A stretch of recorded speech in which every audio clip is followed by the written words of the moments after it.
बातें सारी बेकार की हैं कि कौन बी टीम है और कौन सी टीम है। सच्चाई यह है, अगर हमसे आप पूछें तो इस वक्त पूरे भारत में सबसे बड़ी बी टीम जो है वो कांग्रेस है। मोहब्बत की दुकान में बाबरी मस्जिद में मूर्ति रखा गया था, वो मोहब्बत की दुकान थी। ताला लगाया गया था, वो मोहब्बत की दुकान थी। वो ताला खोल दिया राजीव गांधी ने, वो मोहब्बत की दुकान थी। एक नागनाथ है, एक सांपनाथ है। पहले कांग्रेस को पूरी तरह से खत्म कीजिए, भाजपा स्वतः खत्म हो जाएगी। तेलंगाना में जहां कहा जा रहा था कि वैसी भाजपा के बी टीम है, वहां पे जो नतीजा है विपरीत आया है। वहां पे कांग्रेस पार्टी की सरकार बन रही है वैसी, और बीआरएस जो है विपक्ष में। तमाम मुद्दों पर चर्चा कर लेंगे हाफिज साहब से। हाफिज साहब, किस तरह देख रहे हैं? लगातार जो कहा जा रहा था कि वैसी बी टीम है, लेकिन यहाँ पे तो कांग्रेस का ही सफाया हो गया तमाम राज्यों से। जहां बी टीम कहा जा रहा था वहीं कांग्रेस की सरकार बन रही है।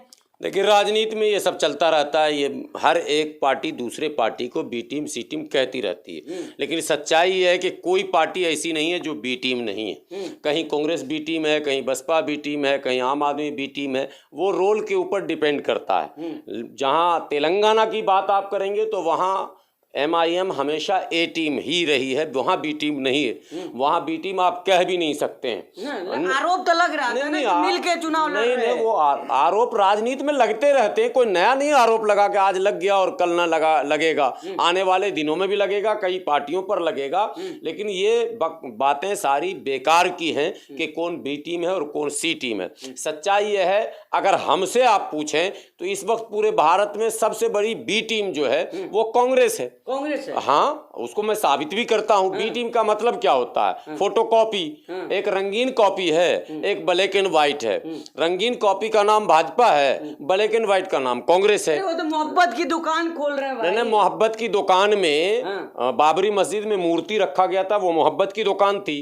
ताला लगाया गया था, वो मोहब्बत की दुकान थी। वो ताला खोल दिया राजीव गांधी ने, वो मोहब्बत की दुकान थी। मस्जिद को शहीद करवा दिया नरसिम्हा राव ने, वो मोहब्बत की दुकान थी। मुरादाबाद में ईदगाह में गोली चलवा दिया, वो मोहब्बत की दुकान थी। मेरठ मलियाना हाशिमपुरा को तबाह बर्बाद कर दिया, वो मोहब्बत की दुकान थी। भागलपुर में जो कुछ हुआ वो मोहब्बत की दुकान थी। नेल्ली और कोकराझार में जो हुआ वो मोहब्बत की दुकान थी। और मुंबई में जो हुआ, जमशेदपुर में जो हुआ, उड़ीसा में जो हुआ, राउरकेला में, वो सब मोहब्बत की दुकान थी। राहुल गांधी को तो मुसलमान मोहब्बत दिखाई रहे हैं।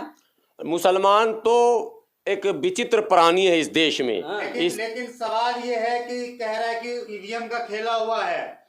देखिए, ये ईवीएम के बारे में मैं बिल्कुल कमेंट नहीं करता हूं, और मेरी राय ईवीएम के मामले में स्पष्ट है कि ईवीएम कांग्रेस का लाया हुआ है। ईवीएम भाजपा का लाया हुआ नहीं है। किस चीज से होना चाहिए, ईवीएम से या बैलेट पेपर से? मेरा तो कहना है कि अब जब टेक्नोलॉजी का जमाना है और सब कुछ जो है आप कहते हैं वो कैशलेस हो गया है और डिजिटल हो गया है, तो चुनाव डिजिटल हो ना, ईवीएम से भी ना हो, बार कोडेड चुनाव कर दीजिए।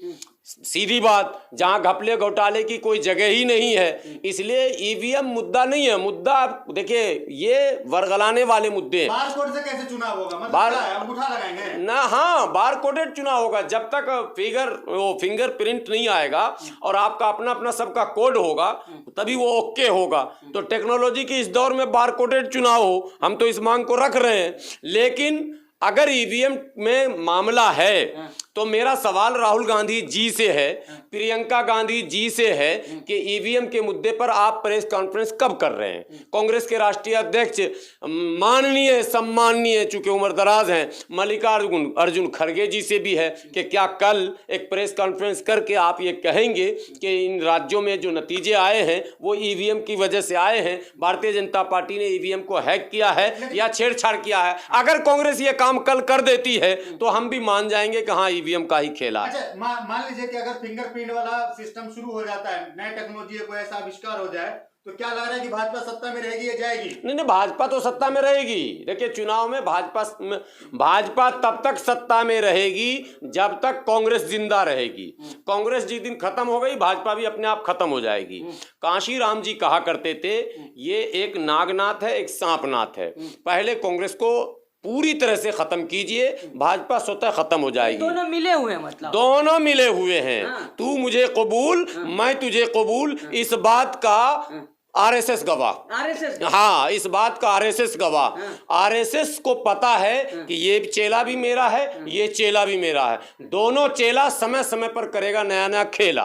और इस देश में मुसलमानों, दलितों, सिखों, ईसाइयों, आदिवासियों और पिछड़ों के अधिकार को लूटने का काम कांग्रेस ने किया पहले। फिर कांग्रेस का जब दिन चला गया और जब गठबंधन का दौर आया तो इनको थोड़े थोड़े अधिकार मिले, सामाजिक न्याय का दौर आया और अधिकार मिले। देखिए, नीतीश कुमार ने सत्ता में आने के बाद जब कांग्रेस बिल्कुल साफ हो गई बिहार में, तो नीतीश कुमार ने एक से एक काम कर दिया।